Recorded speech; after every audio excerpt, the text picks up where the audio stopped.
Today, I want to talk about this quote that was tweeted by Frank Turek. The quote comes from JP Moreland. And I understand Moreland here to kind of be repackaging a famous statement made by Blaise Pascal. So let's begin by reading the quote. God maintains a delicate balance between keeping his existence sufficiently evident so people will know he's there, and yet hiding his presence enough so that people who want to choose to ignore him can do it. This way, their choice of destiny is really free. Okay, I find this to be just very unhelpful and frankly confused. But first of all, let's just appreciate what Moreland is trying to do here. Moreland is trying to provide an explanation for why the level of evidence for God in the universe is such as it is, such that it appears you could have some people who are reasonably disbelieving in God. And Moreland's explanation is, well, there is sufficient evidence so that people can believe he's there, but they're not compelled to do so by overwhelming evidence. That seems to be the basic argument here. And again, I think that this is just a confused analysis. So let's break it first of all down into two different parts. The first part is the first where Moreland begins by saying God maintains a delicate balance between keeping his existence sufficiently evident so people will know he's there. So that's the first claim that Moreland has made, is that God's the amount of evidence he's given to everybody is sufficient so that they can believe he's there if they want to heed the evidence, right? There's sufficient evidence for every person who's ever lived, because it's not qualified in any way. There's sufficient evidence for every person who's ever lived to believe God exists if they so want to. Thus, it follows on this view that if anybody doesn't believe in God, it's because they don't want to accept or they refuse to accept the sufficient evidence that he has provided for his existence. Um, okay, I'm going to just say that I find this to be a very tendentious claim. I think it's a false claim. And I wrote a book arguing that it's a false claim. Is the Atheist My Neighbor? Rethinking Christian Attitudes Toward Atheism. The attitude that I believe Moreland is expressing in this quote is one that I call the rebellion thesis. According to the rebellion thesis, any disbelief in God's existence is a refusal to accept the sufficient evidence that God has provided for his existence. And thus, any person who is atheistic is culpably so because they've refused to accept the evidence God has provided, the sufficient evidence. I challenge that claim. I don't think that that claim is in fact correct. What follows from that is that I believe there is such a thing as non-resistant, non-culpable non-believers, people who are open to evidence and yet have not, for whatever reason, received sufficient evidence to bring about belief in themselves that God exists. But I don't want to focus on that first claim in this video. I want to focus on the second claim. So let's take another look at the tweet. Okay, so God has provided sufficient evidence, and then we come to the second part, yet he hides his presence enough so that people who want to choose to ignore him can do it. This way, Moreland says, their choice of destiny is really free. So God has provided sufficient evidence to believe, but he doesn't overwhelm people with evidence because doing so would undermine their free will, their free choice to quote unquote ignore God. Okay, I want to unpack this. First of all, I think that there's a clear ambiguity in the term ignore. What does ignore mean? Does it mean disbelieve in God's existence, or does it mean refuse to have a relationship with God? Those are two very different things. It could mean that it is impossible to disbelieve in God's existence with overwhelming evidence, but one could still refuse to be in relationship with God. One can choose to be in relationship with God or not. That is always under your free will. So I don't see what the big deal is here, to be honest. Let me give you an illustration of what I think the problems are here. So imagine that our situation is that we are in a room in a house with a large picture window and drapes pulled across the picture window. And outside, it is either sunny or it is overcast. Okay, sunny, let's say, equals the equivalent of whether theism is true, God exists, and overcast is whether atheism is true. So either theism or atheism, either sunny or overcast.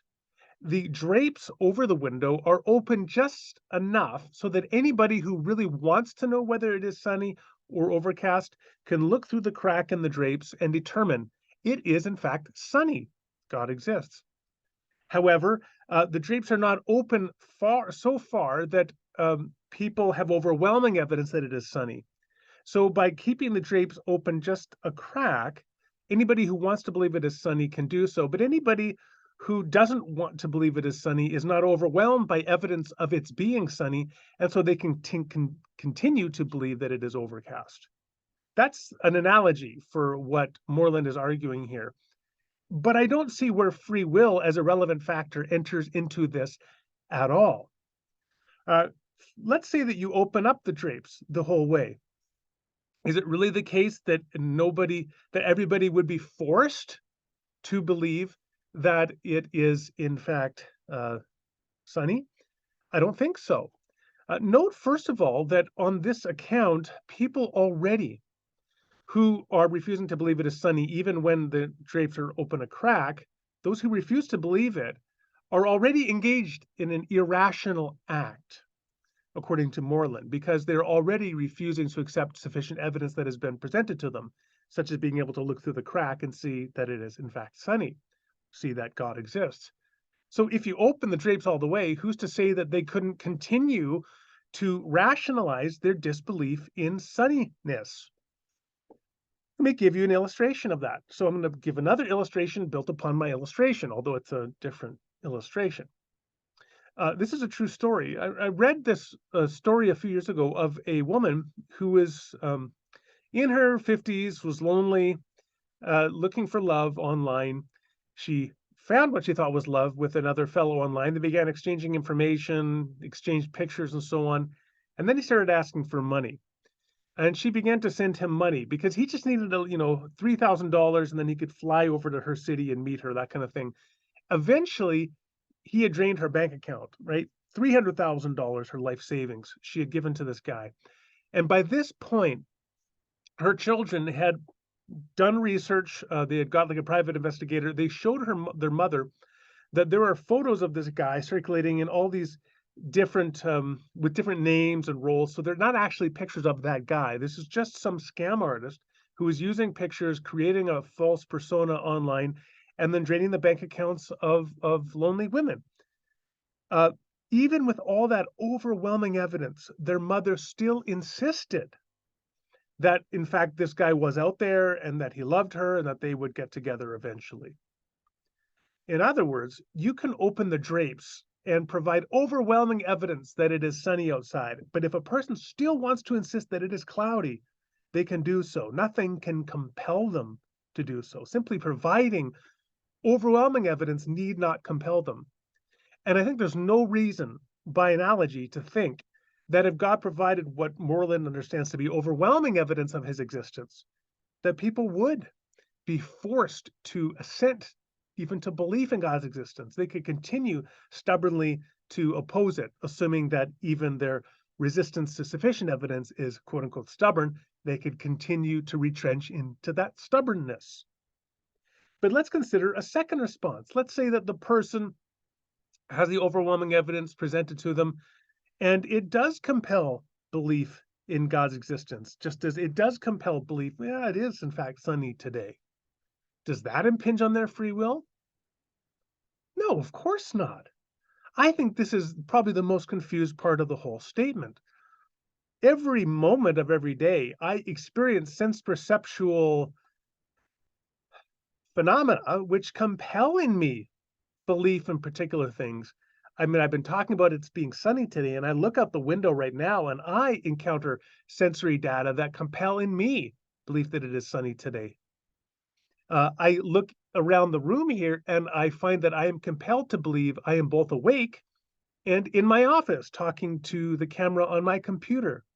And in none of those instances do I believe that these experiences are somehow diminishing my free will. I am rather engaged. I am a free agent moving through the world, but finding that I form beliefs occasioned by my experiences. And if God provided overwhelming evidence of his existence, analogous to swinging the drapes open and providing overwhelming evidence that the sun is shining, I don't think that that in and of itself would impinge on anybody's free will. You would still have all the choice in the world as to how you will engage with this belief. I can decide what I'm going to do with the fact that it is sunny out today, or the fact that I am in my office now awake talking to the camera. I can decide what I will do with that information, even though the way that I form those beliefs is not directly under my volitional control. I can decide how I will respond to it. And if God threw open the drapes and provided overwhelming evidence of his existence to everybody, we could still all ought to decide how we will freely respond to that.